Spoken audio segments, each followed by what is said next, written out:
You matter. This is exactly the cry and belief of the Universal Church in this Synod on Synodality. Did you know that in October 2021, the entire Church entered into a Synod? Pope Francis opened the Synod in Rome, and every diocese across the whole world was called to celebrate the opening of the Synod at the local level. The theme for this Synod is For a Synodal Church: Communion, Participation and Mission. Don't worry if you've missed the beginning. We are here to help you catch up because this Synod is going to be unlike any other. From 2021 to 2023, it will be a journey of sharing, reflecting and listening at all levels across the entire Church. But hold on, let's not get ahead of ourselves. Let us first understand, what is a Synod? A Synod is a gathering, traditionally of bishops. The word Synod comes from the Greek synhodos, meaning the same way or the same path. Synods were very common in the first centuries, giving bishops the opportunity to meet and discuss issues of importance for the life of the Church. The institution of the Synod of Bishops was established by Paul VI on September 15, 1965, in keeping with the request of the Fathers of the Second Vatican Council to maintain the collegial spirit fostered by the Council. Since then, Synods have been organized every 2 or 3 years, bringing together bishops, experts and various delegates to discuss different topics. In each case, bishops vote on a final document. Then, the Pope writes his own text called an apostolic exhortation to open new pathways and shed new light on what was discussed at the Synod so that it can radiate across the entire Church. So what is synodality? Synodality is about journeying together. This happens through listening to one another in order to hear what God is saying to all of us. It is realizing that the Holy Spirit can speak through anyone to help us walk forward together on our journey as the people of God. The point is not that we take 2 years to understand some new buzzword that will soon fade. Synodality is no passing phase. It is a call to be a new way of being Church. In other words, it is walking together. The very heart of what the Church is all about.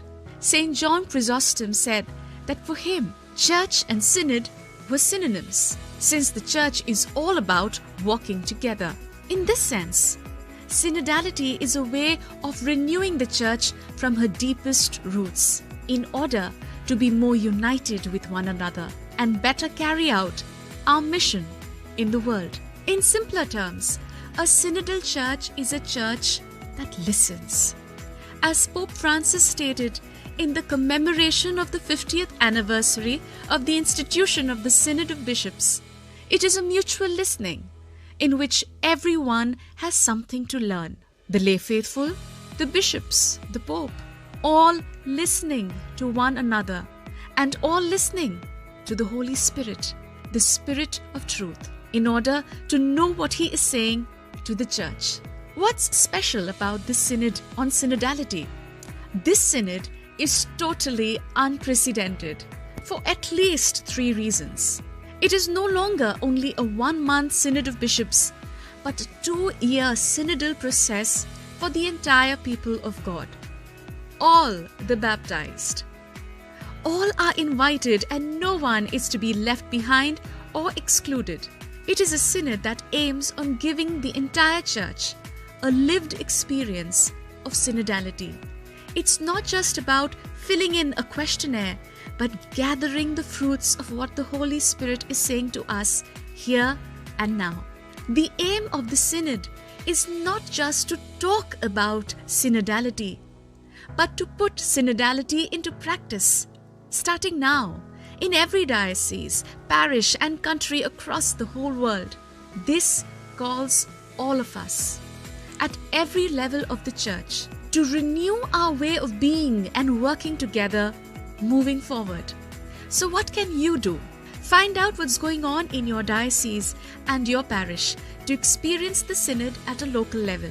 Each diocese is called to facilitate local synodal meetings to involve all the faithful in this journey undertaken by the entire church. Since the entire purpose of the synod is to listen to everyone, even children, trusting that the Holy Spirit can speak through anyone, let's start by truly listening to each other, especially those who are in the margins of our churches, who are forgotten, ignored, or not listened to. If you are an elder or a person in position, listen to those in your care. If you are a parent, hear what your children are trying to communicate to you. If you are a priest, pay attention to what your parishioners are voicing. If you are a superior in your community, listen to what the young ones are struggling with. Remember, if you want to be heard, you must also be willing to listen. And finally, pray for the whole church. Ask the Holy Spirit to inspire and lead us in this beautiful journey.